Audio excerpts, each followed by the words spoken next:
Day, Redemptor. Happy Ladies' Day. Anyway, and to all the women around, wenye wako na watoto, happy Mother's Day. Na msisahau kupelekea mabibi flowers tafadhalini. That is one of the stuff. Anyway, wasaidieni na mwambiani asante. Thank you very much, Anthony. You have just tackled the last thing that I wanted to talk about, because what I've seen this week is that people are losing, especially Gen X's and millennials. I do not know what is going on.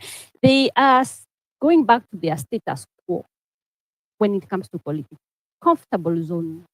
They do not want to come out from that mentality whereby there is something new coming in. And I'm hoping, I am really hoping that they are going to catch up with the Gen Z mentality, whereby the seed of the revolution has already been put. The change is supposed to be here. The change is all a matter of you taking your vote and going to vote for somebody who you know very well will bring you good change, and you will be comfortable, you, your family, your life, your health, your chickens, and even your animals. Yes, this is something that you know it's supposed to be. But there is pessimism coming in by these people. I do not know. I held a space and you'd feel that they are giving up. It's like they're waiting for that change to come soon. But at the same time, they're like, oh, in any case, nothing is going to change. So let's just let it go. Let's just wait. Yani ni kama wanatupililia mbali hiyo. Ni kama change will come. Change will come because everybody has felt the pain, has felt the pinch. And we have just to think and not think about as a group, just think about you yourself. What do you want? What exactly would you want to vote for? Who do you want to vote for? Why would you want to vote for? And that is why I've put in the comment section an article which was written by Isli what? An Isli newspaper, whereby they said that half of the people who were asked questions, they do not believe in the IEBC. 50%, they do not have confidence in integrity of the 2027 general election. So you see already these are people who, when you go on the ground, in the same time I went to the, I held a space, somebody came and said 3 of the friends that they usually talk to have decided they will not vote. Millennials, they will not vote. This already is your, it is your, it is your mandate to vote. It's like going take a shower for your hygiene. So you are telling people, because the IBC is not according to what you are looking at, you're going to throw away that opportunity of voting because you do not like what you are seeing. Reality is, people, we have to start thinking outside the box, because change does not come because you just sit around and say, sasa kwa sababu the IBC does not look normal, I will not go and vote. You have to go and vote. That is your mandate, your civic duty. So that pessimism whereby this generation, I'm sorry to say again, X and millennials, you're bringing to spaces. You are the adults actually in the homes, and now you are putting those pessimism to the young, the youth. Ndio maana hawataki kutusikiza. I'm a millennial, and I feel like sometimes I'm also tired by the people who I am speaking to when they all think about the same way. Hamuoni, yani ni kama hawaoni after that. Yani it's I don't know if it's because we have not as a country paid or even had that opportunity of living a free life. You know, when you have tasted it, maybe you have an apprehension of it. But I think because that tumezoea kufinywa tu, so we have accepted kufinywa as something that is normal. And so when we think about being told, get out of it, we do not accept. And that is the reason as to why politicians have understood us. And they go on TV and they go on radio. They come to us and they speak the same things. Na the same things ni Ruto mnataka aende wapi? So already mnapigwa juu. Nyinyi mnakuja na hiyo information, mnakuja mnaangusha wale wengine. So guys, be aware that if you do not want change, we will put that change without you guys. Those who are pessimists.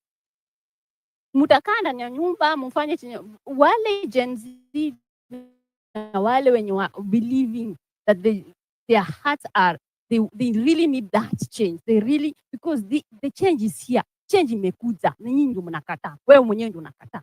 So kama unakataa shauri yako, mimi nasema, and I'm telling you this, the change will come. And those people who believe in it, they will make it, because they never accepted to be put down by other people. Because how badly do you want it? If you really want it, really want that change, if you believe in it, then you will do it. Sometimes, even these big entrepreneurs, they have mentors and they even have coaches, so that they do not believe that the whole plan, the whole enterprise is going to fall down. Because when they really get to that point where the mashida zinakuja, they are not making profit. Most people, because we are all human, they can give up so easily and sell the enterprise just to make a little bit of something and pay the other people. But they invest into somebody who is going to motivate them. So I'm here to motivate you guys. And I'm telling you, Gen Xers and millennials, tafadhalini, listen to my voice. I do not know how many thousands on miles the politicians are going to talk to you and cry to you and tell you things which are so much negative, that you are always in a negative kind of information and surrounding. Tafadhalini, listen to my voice for once. Just believe in something, so that your progenitor, your kids and your kids' kids can live a life. Ruto has no intention of you coming out of this thing humanly. As in, hataki mkuwe na anything, hataki mu own anything. That is his mentality. Anataka awakanyage, nyinyi mkuwe mnamlipa every time. Yani taxes zenyu zikuwe zina make sure they live their house. And it is supposed to be the other way around. Start believing that you are the one who is supposed to be living in a better environment. So your negativity, mutupie yeye, and start believing in that which is good. Thank you, Abdi. I'm sorry I had to say that, because it was too much for me. It was really too much. I held a space and it was very, very sad. Unajua kuna mahali nafika mpaka unaangalia hivi unajiuliza yenyewe, what can I do to make sure these people understand and see this thing, that it is possible, really? Because it is there, but I think we need motivators in these spaces somehow, because we cannot do it just political. I think psychologically sometimes it is really demeaning, and we need some people who are going to talk to people in another language that they have never heard. That is my humble opinion. Thank you. And I leave it to that. Thank you very much, Abba. Thank you, Hannah, for your submission. Redemptor, do you want to do a quick opening and then we go to Sam and then we cycle back to you? Yeah, I'll try to be quick. Sorry, I've been listening in quietly, not participating. And Hannah, to all the listeners who are mothers in this and who play the role of mother, we wish you a happy Mother's Day. So, I'm gonna just give me 1 minute. Just to say that, Hannah, you've made my Mother's Day better. And I do understand. And maybe that's why we really needed a woman's voice in this conversation, because it was beginning to sound like the politicians are magicians. They are the mighty ones. They are so clever. They are political geniuses. And I was beginning to, like when they said that, that Rigathi will determine the destiny. No, Gen Zs disrupted what has been going on in this nation for 40 years. It is the Gen Zs who might fail to mobilize and organize, but they did it. So thank you, Hannah. Before I speak what I had prepared for the day, is that yes, these politicians, you've read their stories, you know where they've been for the last 40 years, 30 years. Yes, you know all that. But then we have a generation that is enlightened and they know how you talk. And you always talk like, let's go to the promised land. No, no, no. They are giants. They have stolen so much. They know how to vote. No, to rig, not about vote management. It's about rig management. And even as we talk about politicians, before I let other people speak, before I do make my presentation, which I had prepared, because there are too many moving parts and it's overwhelming. And I just want to let people know that anybody who tunes in space is an active citizen. So we don't here to come to convince people who already are not convinced. There are people who are convinced that status quo will remain. And then there are people who are convicted that we will do whatever it's to disrupt this system. It is just how many bills been passed as we talk and scream ourselves hoarse.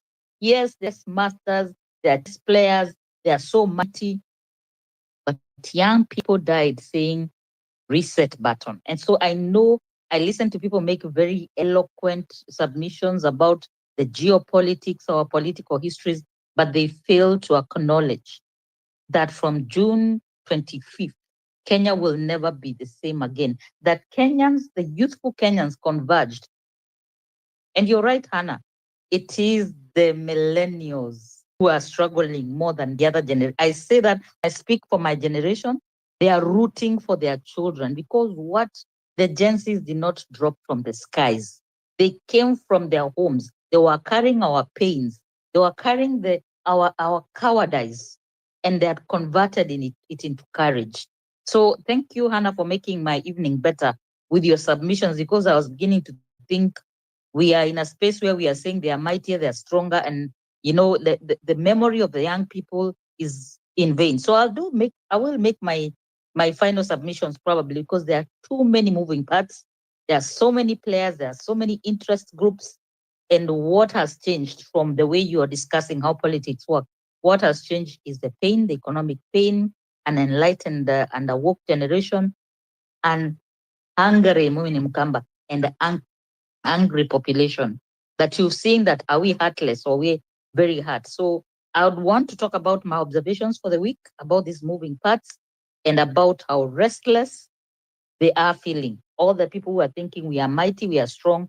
And there's one thing, every time you arrange your house, there's a place you face your furniture, mostly the TV. But now all the conversation are left to this gaping hole. What do the Gen Zs want? And you saw them come on TV stations, and then you saw them argue on spaces. You saw them give press. They are trying to test the waters to see who is the Gen Z, the youthfulness. So the state of the nation is that even with the IEBC and all the fear that people are feeling and helplessness, it is emotional fatigue. But let's keep talking. Like Hannah says, some of us here come here to humanize conversations and also to say there's always the spiritual element of life where you plan everything and then you die before your plans come to true. So stop giving these people immortality as if whatever they plan. How many plans have you made in your life? How many businesses have failed in your life? You're human like they are. So they are also planning. Maybe this is a business venture for them because they have partners who've given them money to stay in power. But sometimes you plan and a force mightier than a tsunami cancels all your plans. Those are my introductory statements, and I look forward to a more positive conversation. Thank you. Thank you, Redemptor. We are on the top of the hour, so I will give 2 minutes to Sam, 2 minutes to Tomboya, 2 minutes to Hulu, and then we cycle back, and Fabia, then we cycle back to the panel to have their closing statement. Sam, the mic is yours. Just a quick. Yeah, thank you. Thank you, Hillary. Mine would be very simple and straightforward. One, I find it very difficult to be convinced by Anthony that Rigathi Gachagua thinks so well before he utters his words. I think that would be very far from the truth. Rigathi Gachagua was impeached. I don't know whether there is any court that can overturn the impeachment that was done by Parliament. The legalities as to whether he was properly impeached or not is neither here nor there.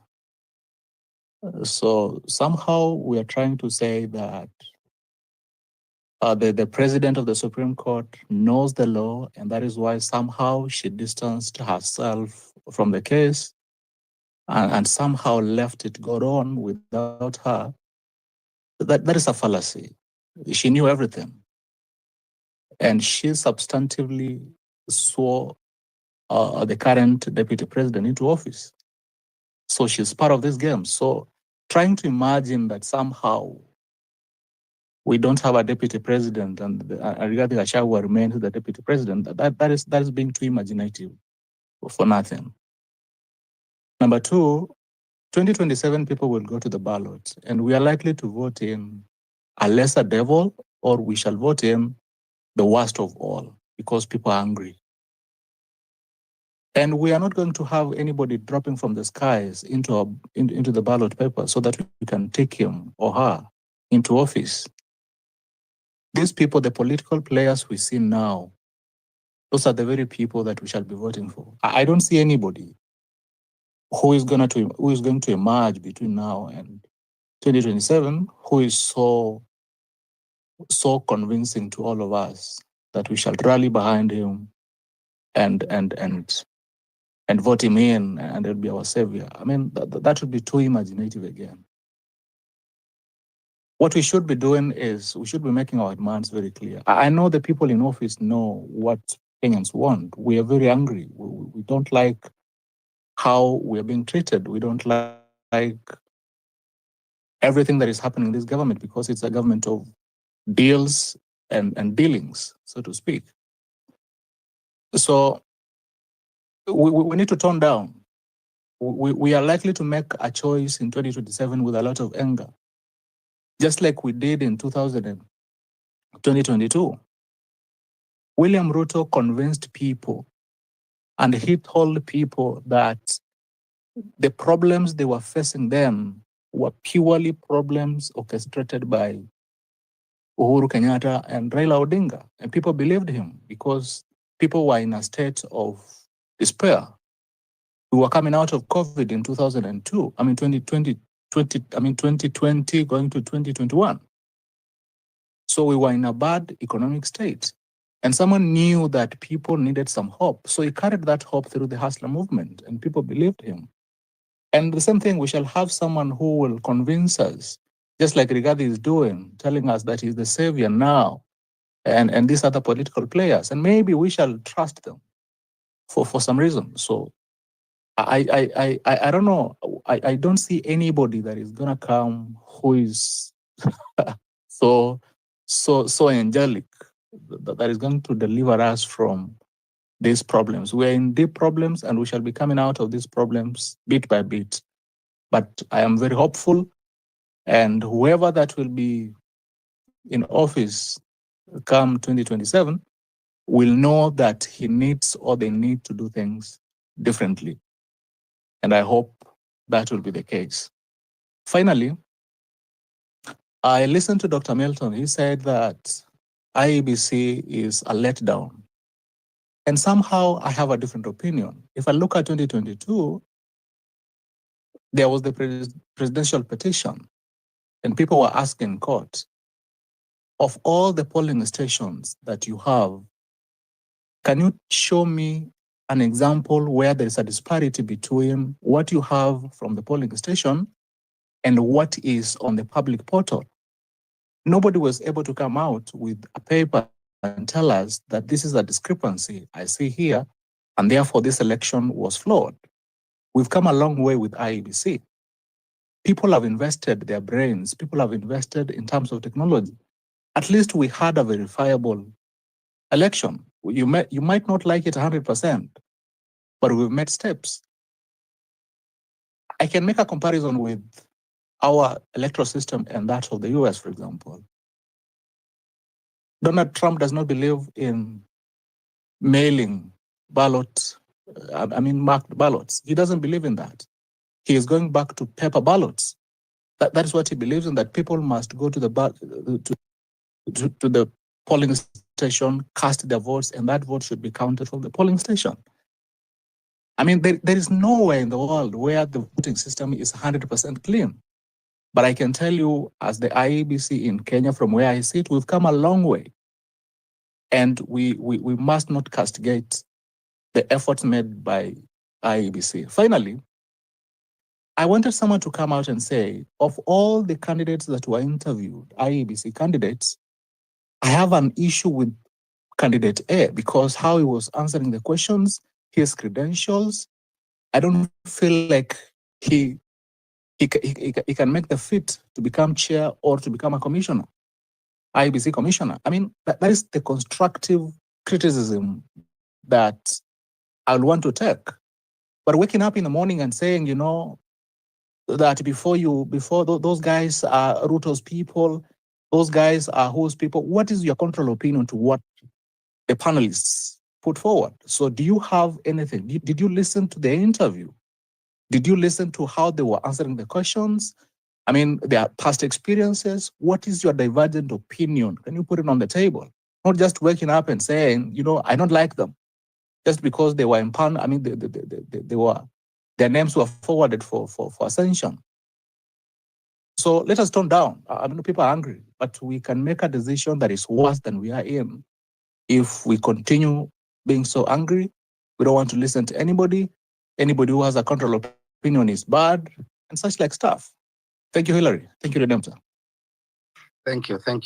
Let's go to who was next on the speaker panel? Tomboya and Me. Okay, go ahead. Hello. Yes. Okay. Abdi, who is going to speak now? Hulu, go ahead. All right. Thank you very much, Abdi. And thank you, Redemptor, and thank you, Hillary. The story of Kenya has, captivated many of us as Africans, having seen those of you, good friends, who poured onto the streets to, to ask for a better country. We were all glued onto our television stations. We watched you, the Kenyans, and you became very popular in terms of having that desire to see a better country. So I would love to say to you, thank you very much, all the Kenyans who have always been working very hard to see a beautiful Kenya and to be role models to many of us in Africa. Before these things happened in Kenya, most of us Africans were unaware of what sort of a president Mr. Ruto was. We didn't understand exactly why, after he was elected as the president of Kenya, in the circumstances that he was elected, why the people were so unhappy with his leadership. But particularly for us in Zimbabwe, we have now grown to understand the type of president that is President Ruto. We are deeply disappointed to see him hobnobbing and becoming friends with individuals in our country, such as the so-called businessman Wicknell Chivayo, who has always been paraded together with President Ruto, and a man that has worked very hard to make it impossible for Zimbabweans to have a free and fair, credible election by winning tenders for the Zimbabwe Electoral Commission and manipulating our electoral processes to make it impossible for the will of the people to be respected in our country. And therefore, when we saw President Ruto of Kenya being in the company of this individual, not once, not twice, not thrice, but several times, we started to realize what sort of an individual the president who is there in Kenya is. Somebody that I believe the majority of Kenyans now believe is an obstacle to progress. And I hope that the Kenyans themselves, together, united, as they have shown us, will continue to raise the alarm where any sort of investments in Kenya, are planned by individuals such as this discredited businessman from our country must be rejected, must be condemned, and people in Kenya must be aware that this man represents very little when it comes to ethics. He was given an opportunity in our country to develop a 100 megawatt solar power, and he squandered all the money, and there was absolutely nothing that he offered. Today, in our country, despite him claiming to be a billionaire, for which we believe he could be a billionaire actually, he has got no record of any workers in Zimbabwe, no record of any tax payment from his so-called businesses, even his own offices that, nobody knows where they are. He simply has got money, dishing out money everywhere he goes and giving people money. It is regrettable that we have such individuals, going across borders into Kenya to also sow seeds of discord in that country. And we hope that the Kenyans will be aware and vigilant to these kinds of nefarious activities perpetrated by such individuals and where the president of Kenya is involved. We hope that the president, if he's listening, Mr. Ruto, could change and become a better individual and work for the betterment of Kenyans, respect ethics, and promote the dignity of the African. I want to thank you, Abdi, as well as Redemptor and Hillary, for this opportunity to share these views with fellow Africans. My good friend, Robert Mwara, I see you in the space. Thank you for inviting me to this congregation of individuals, because this, of course, is about our people. This must remain about also our continent of Africa. And this is yet another day that we have been given an opportunity to discuss these issues. So, Abdi, thank you very much for this. We must remain vigilant as Africans.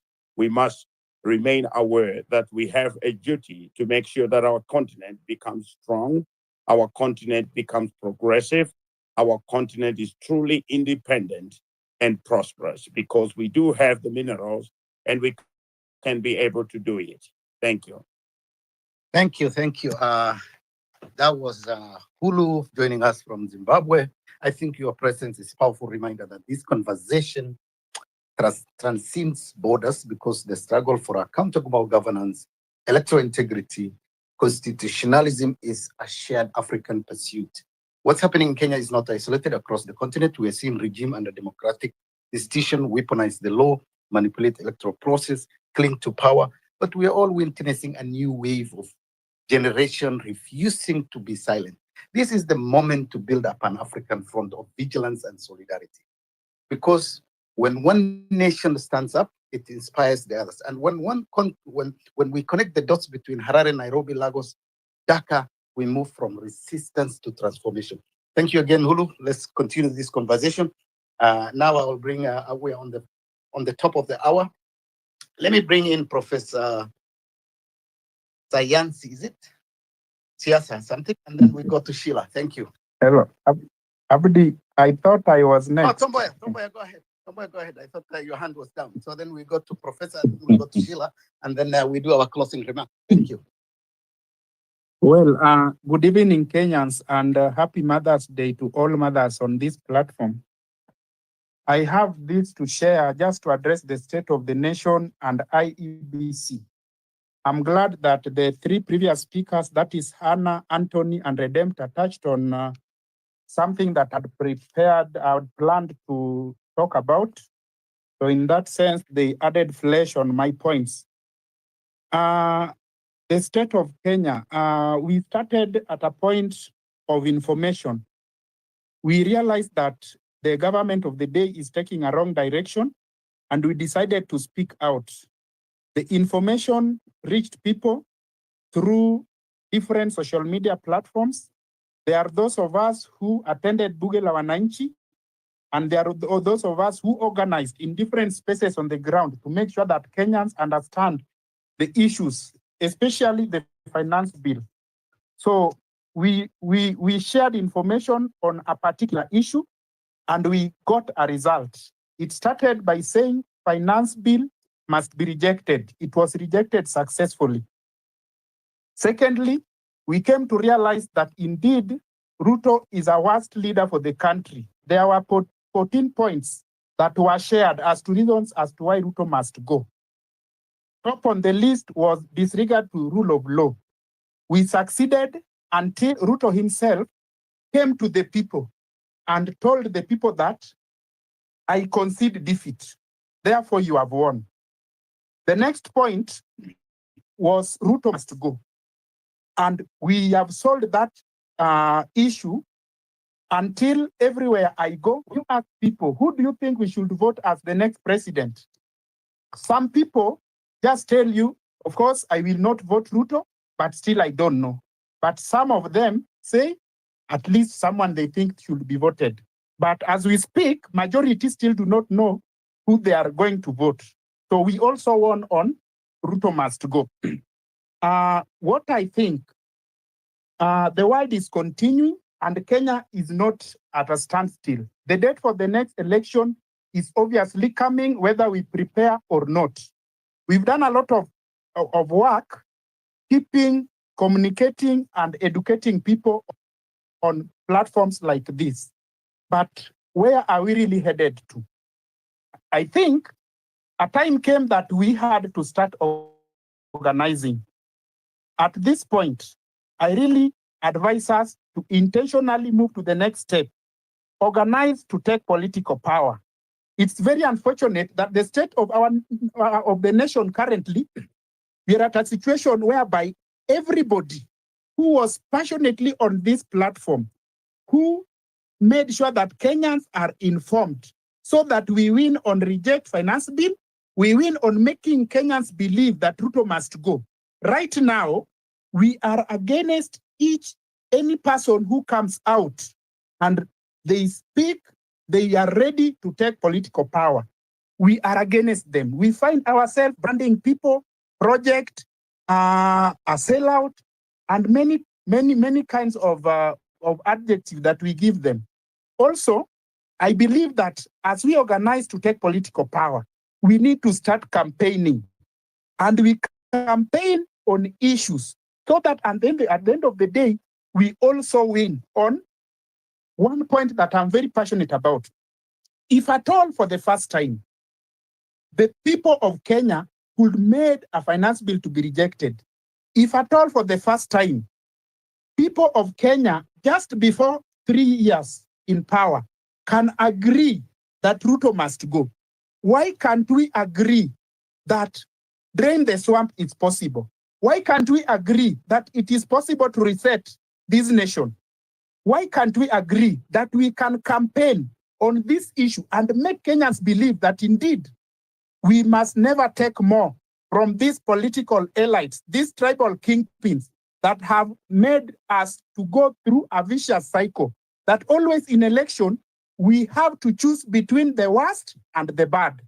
I believe that where we stand right now and what we should focus on as Kenyans, informed Kenyans, especially now on this platform, we must identify a candidate that we believe can transform this country and campaign for them passionately until we succeed. I also urge us, why is it that we can't come on this platform and tell each of us, me as Redemptor, I think this is the person that can transform this country. We are at a level whereby we have to identify a leader. And if we don't do that as soon as now, then we will just be caught off guard and we'll elect the same people. Myself, I am asking you Kenyans, what do we find wrong in the person of Okiya Omtata?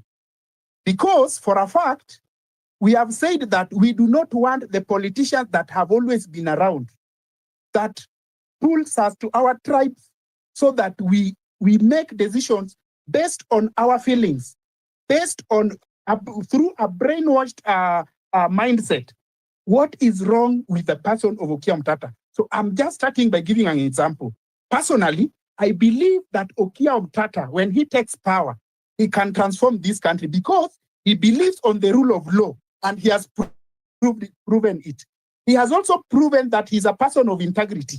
He has also talked about the debt crisis, that obviously is one of the key issues that is making Kenya not to make steps. He has also talked on industrialization. All these factors are possible. Why can't we believe in the person of Maraga? And why can't we have a discussion whereby when you present your candidate, then we can just question, why do you think this person is better and this person is not better? After we are done with that, we can agree to walk out and speak to Kenyans on the ground and embrace these new voices, these youthful people that are coming on board to at least help change the direction of Kenyan politics.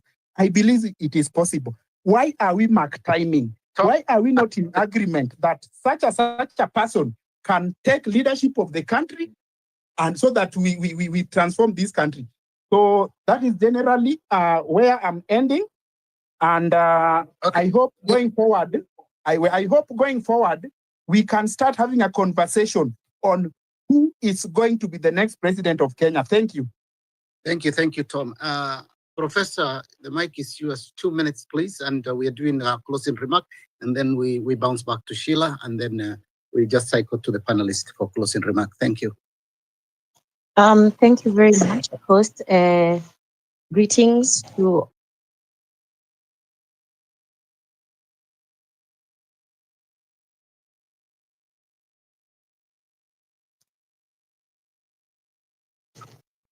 Okay, hello, Sam.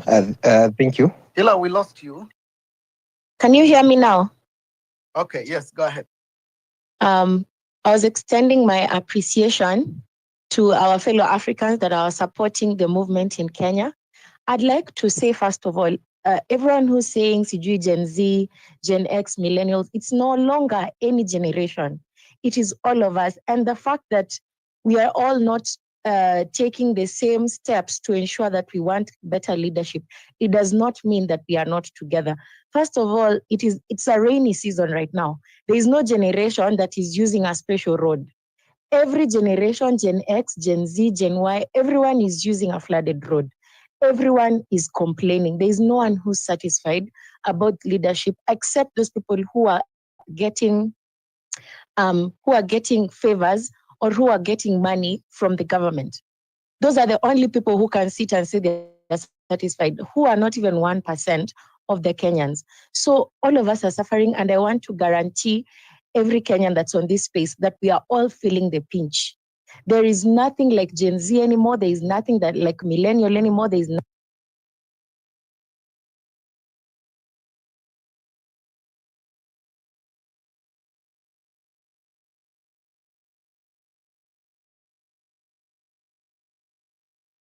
Sounds like we lost Sheila.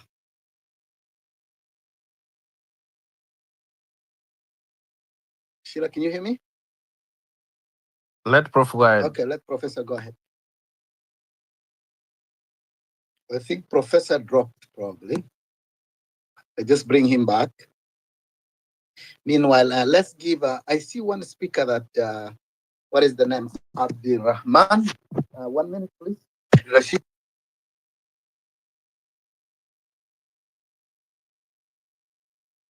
Yes, we can hear you.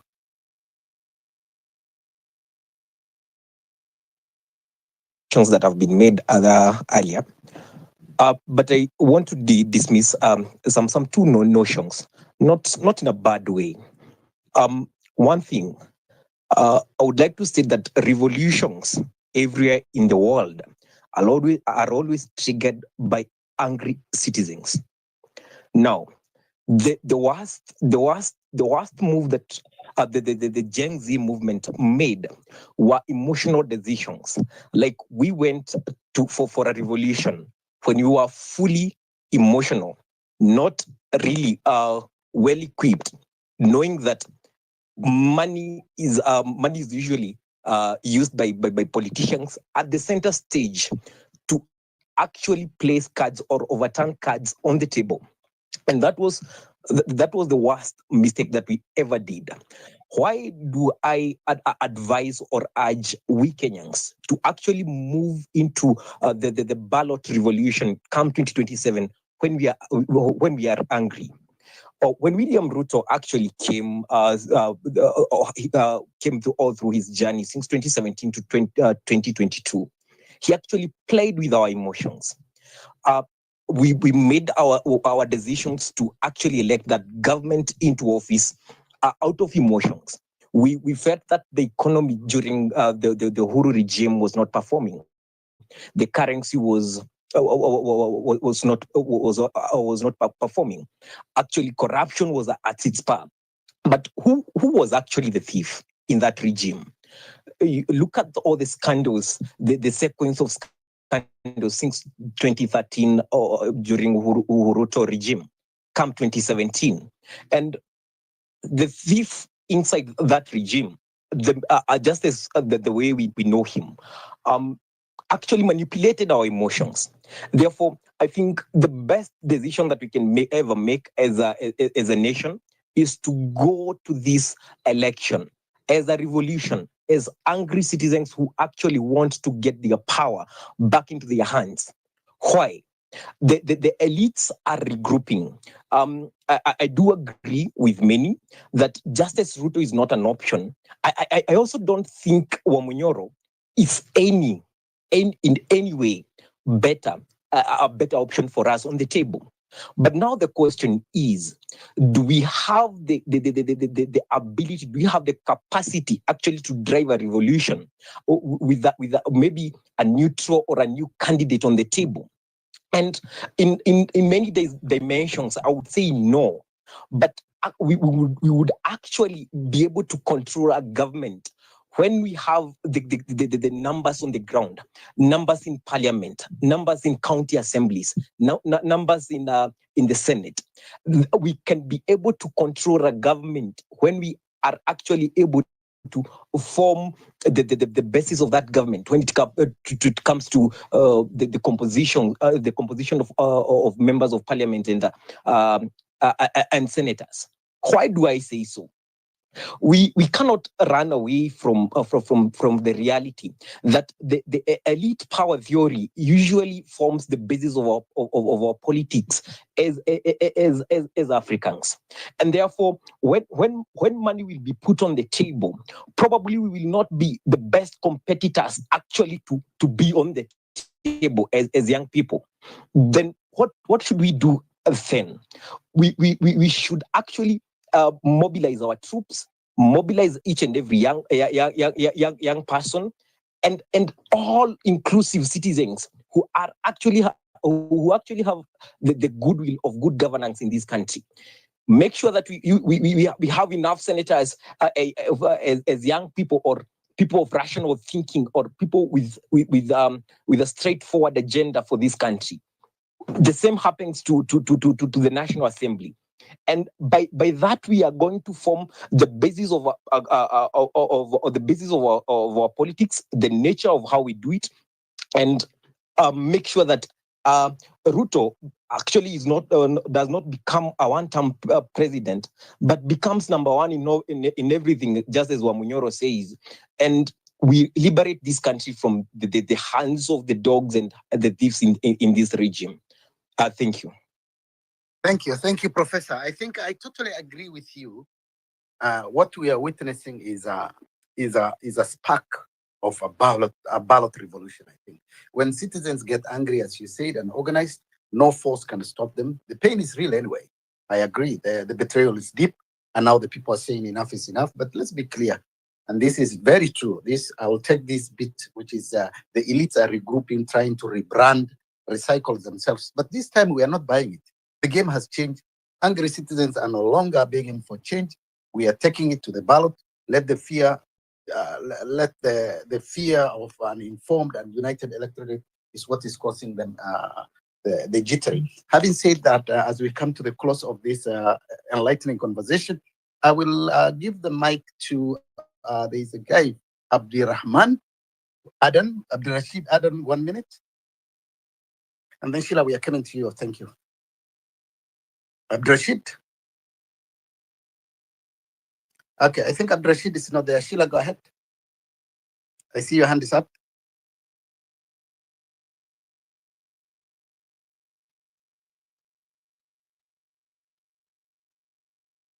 Sheila, we can't hear you.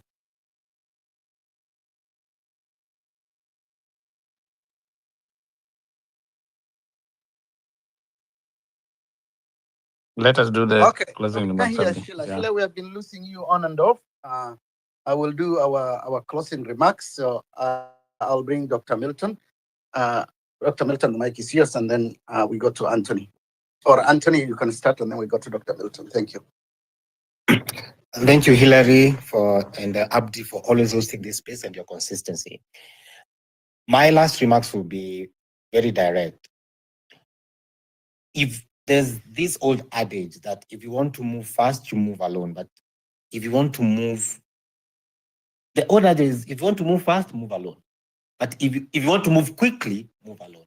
But if you want to be consistent in your movement, form collaborations. And I'll urge all young people in this country, millennials, Gen Zs, the Gen Zote movement.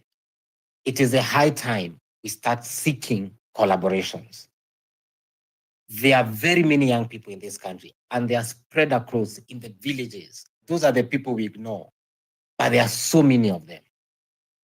If we form a formidable force, and if we come together and collaborate on the areas that we can agree on jobs, on housing, on medicine, on health, and we make sure that our concerns are on the table when the next government is being formed, then we shall have done a great service for us millennials to our children.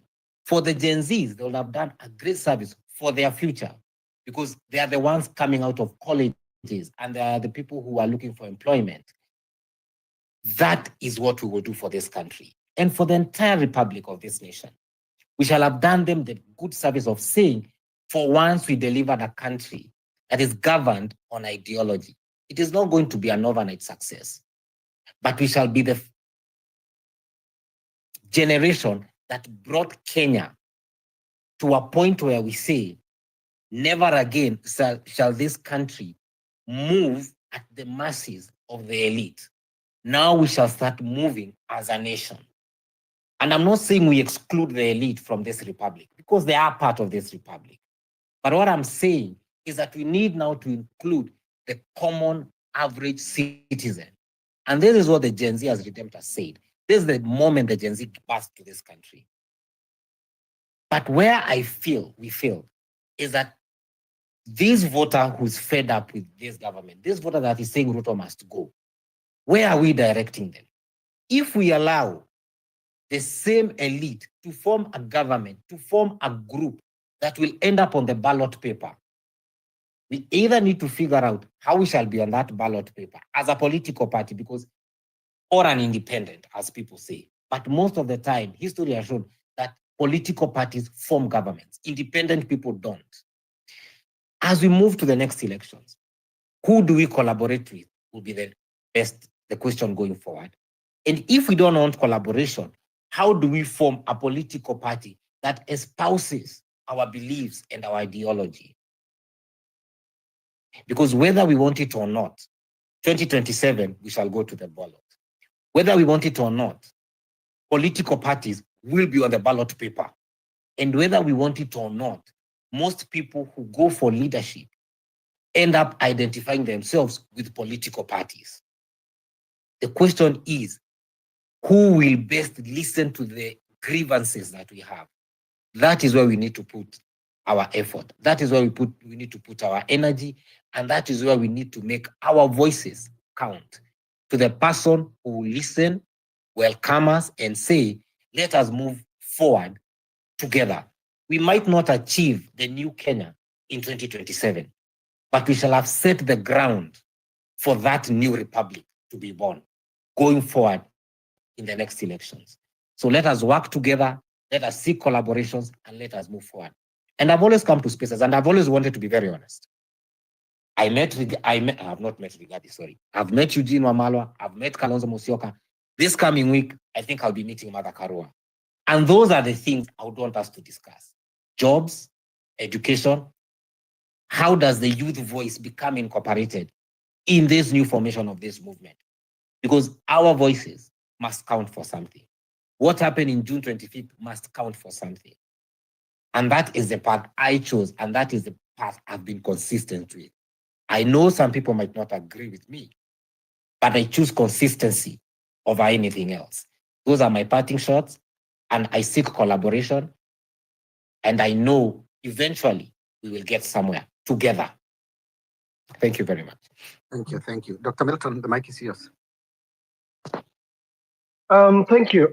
In making my closing remarks, I want to say three things. Number one, I think a question was asked about what happened at the Supreme Court when people were challenged to demonstrate how different the results that were announced were different from what was actually on the ground.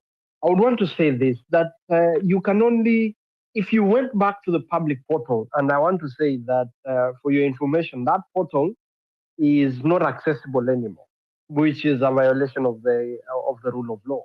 And as somebody who was involved in following the elections, the results, and even to the Supreme Court, I want to tell you that what we had at the Supreme Court was to say the least, a charade, and there was no willingness from those involved as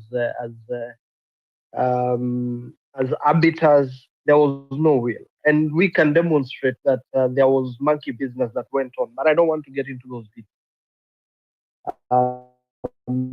I want to say the next thing is that I think going forward, we need to dissociate and we need to delink, and that is my second point, individuals of the persona in the name of Rigiji or Kalonzo or Eugene or myself or anybody for that matter, to the character of the people that the Constitution and the law envisages. If we do that, it will be automatic to look at these people and isolate. What is that? I'm trying to get the right word for that.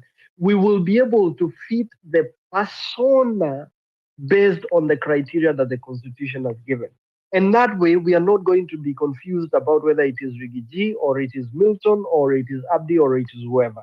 We will be able to say that this is the character that the Constitution expects us to elect, and therefore the eligibility is not based on who is louder as tribal kingpin or who is louder from the rooftops of cars, but it is going to be based on what the Constitution has said. So you put these persons, all of them, into this box that is required. If they fit, then we would have automatically selected the right people who qualify. And we will not be trying to fit square pegs in round holes or vice versa.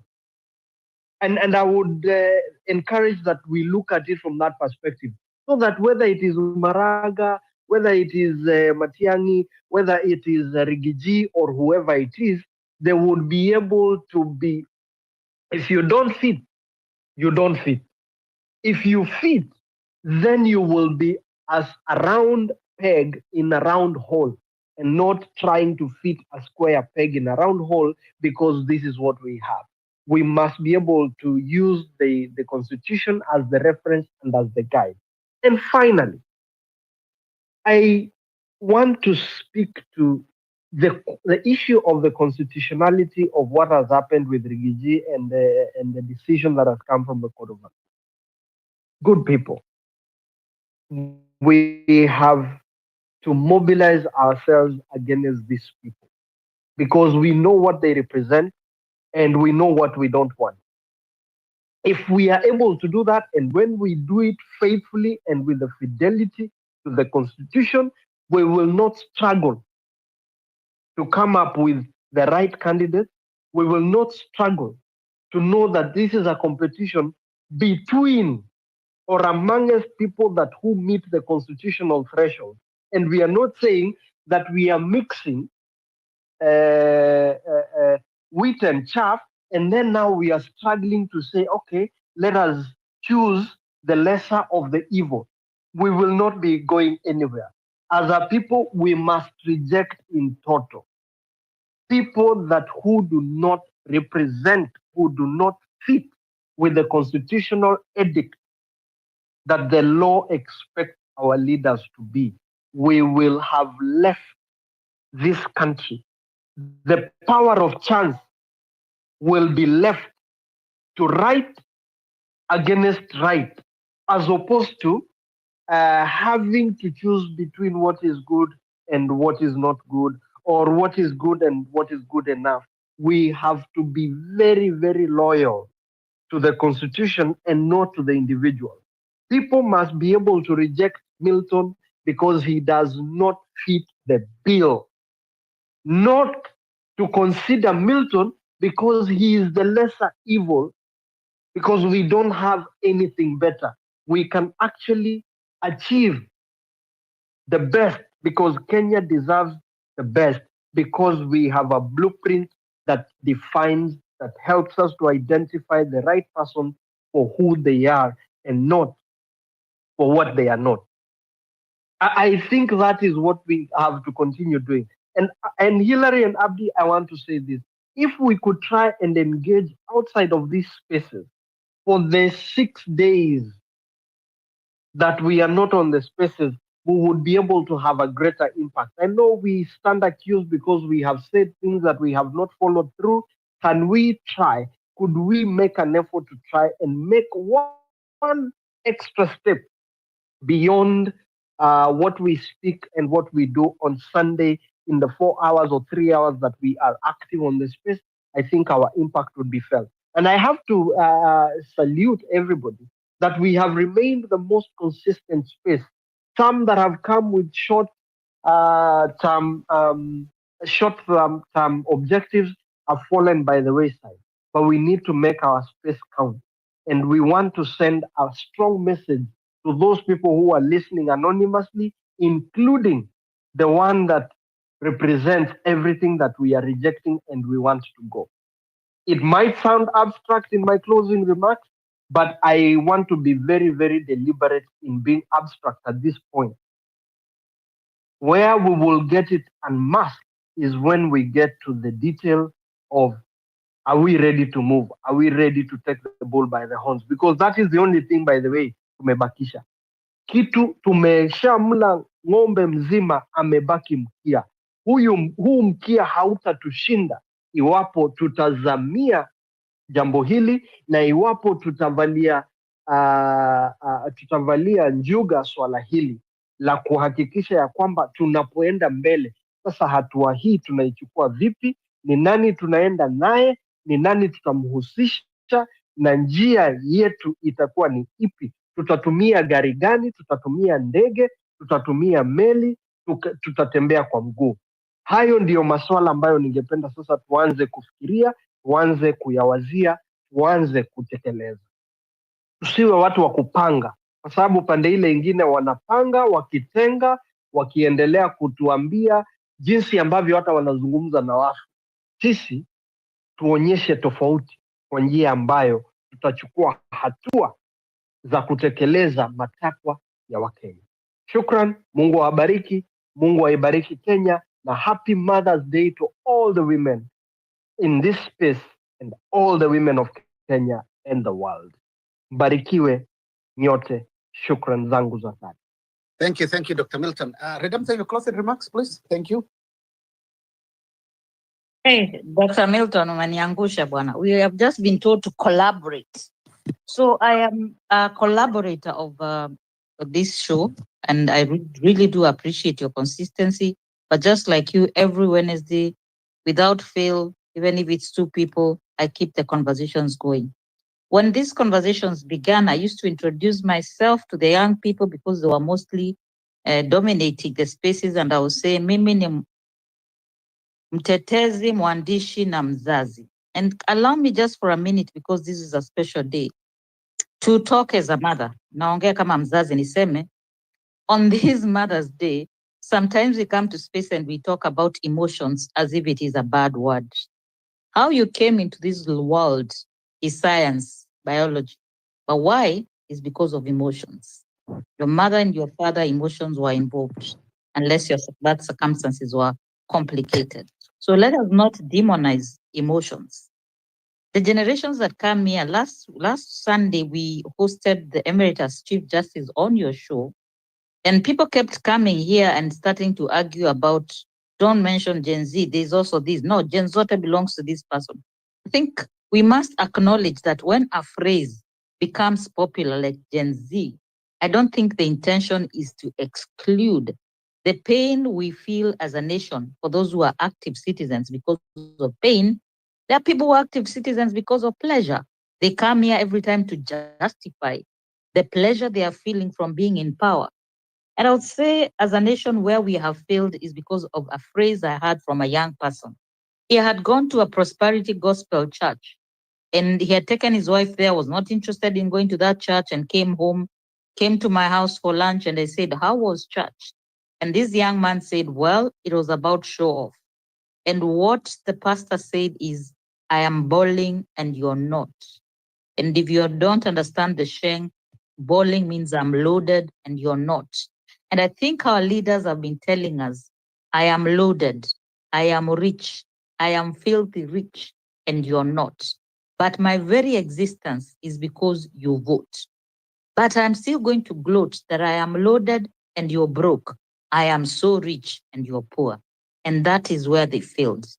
The pain that we felt post pre-June 25th, right now it is greater because of emotions, because we can run away from the pain. Those of you who have empathy, the pain that you feel for the mothers who are crying because their children were brutalized. We kept vigil in December, Christmas Day, to demand for the release of abducted young people. And that, I have to remind you, on this Women's Day, will be the undoing of a regime, because they continue to assume people have no emotions, they feel nothing, and we will have a revolution of the ballot.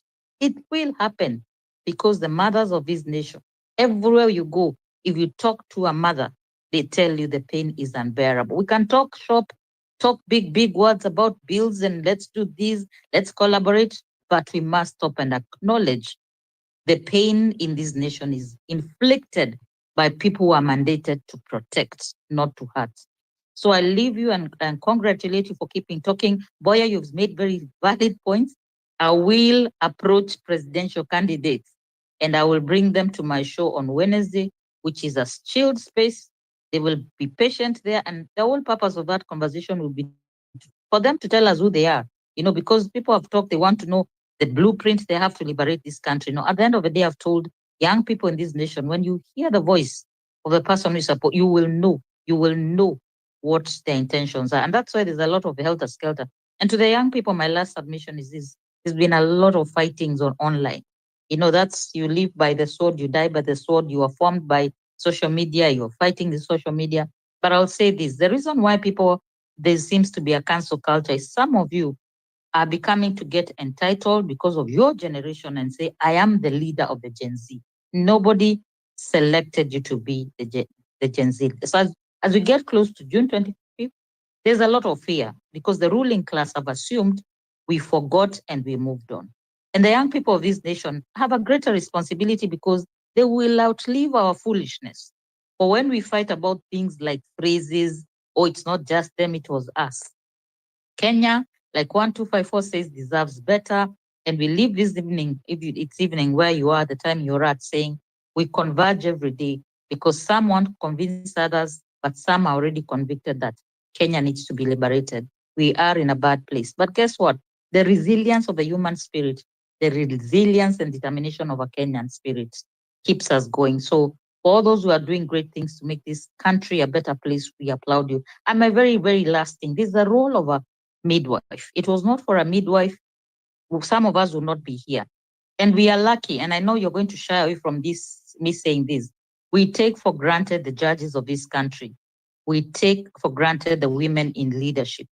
They are midwives, and some might kill the baby, but we have some good midwives. So our Chief Justice is a woman, our Auditor General, woman, Budget Controller, woman, Attorney General, woman. You are mothers, and I hope you will deliver to this country good governance and justice. Thank you, ladies and gentlemen, for Kenya Wazalendo.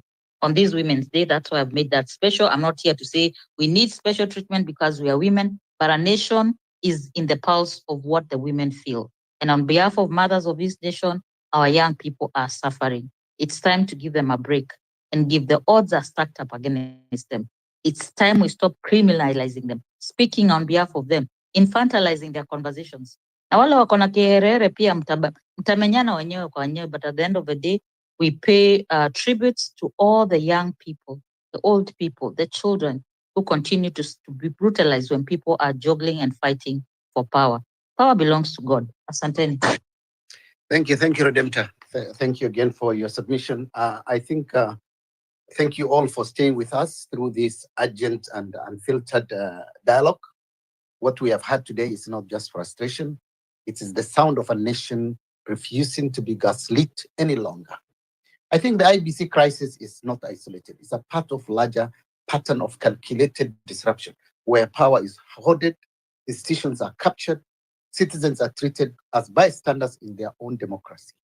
But we are not the bystanders. We are the witness, we are the participant, and most importantly, we are the resistance. The Constitution is not a suggestion, it's the heartbeat of our republic. If they try to silence us, we must be louder. If they try to bend it, we must stand firmer. If they try to break it, we must become unbreakable.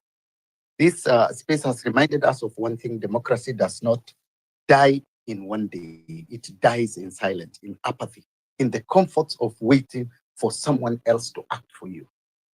To everyone who joined us tonight from Kenya to Zimbabwe and across the continent, the diaspora, thank you. Your voice reminds us that your struggles are connected to our hopes.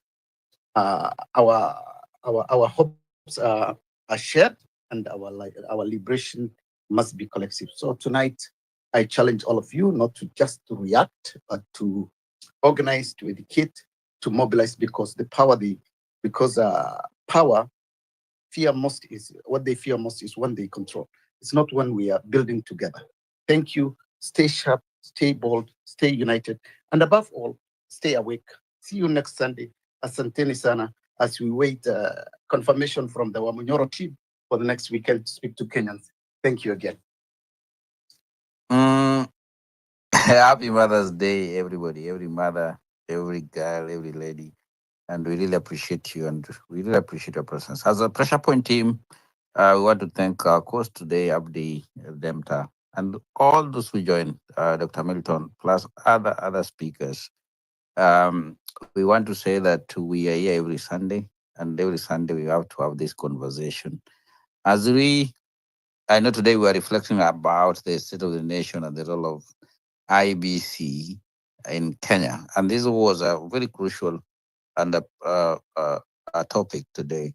And as we face the progress and the challenges that we face as a democratic country, however, I want to say that thank you so much for joining, and let us continue with this dialogue. Let us continue through this journey as we need the public engagement, constructive dialogue, and collective responsibility. Let us work together. Let us strengthen our institutions, and let us fostering what matters is that the unity.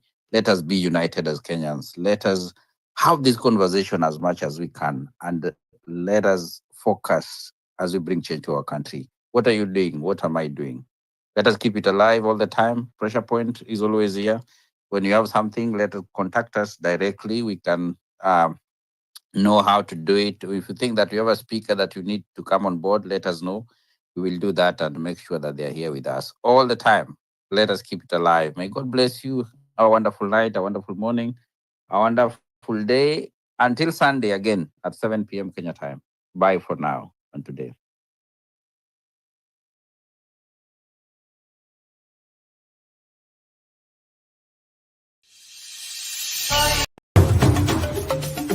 Tunaingia vijijini, mijini na hata jijini kukuletea taarifa mchana kutwa. Usiku tunaketi kitako, tunadadavua tukichanganua taarifa na makala muhimu yanayokuhusu wewe na familia yako. Ungana na Bernard Ngozi kwenye Open Forum Political Show kuanzia saa 4 usiku hadi dakika zake kila siku ya wiki kwenye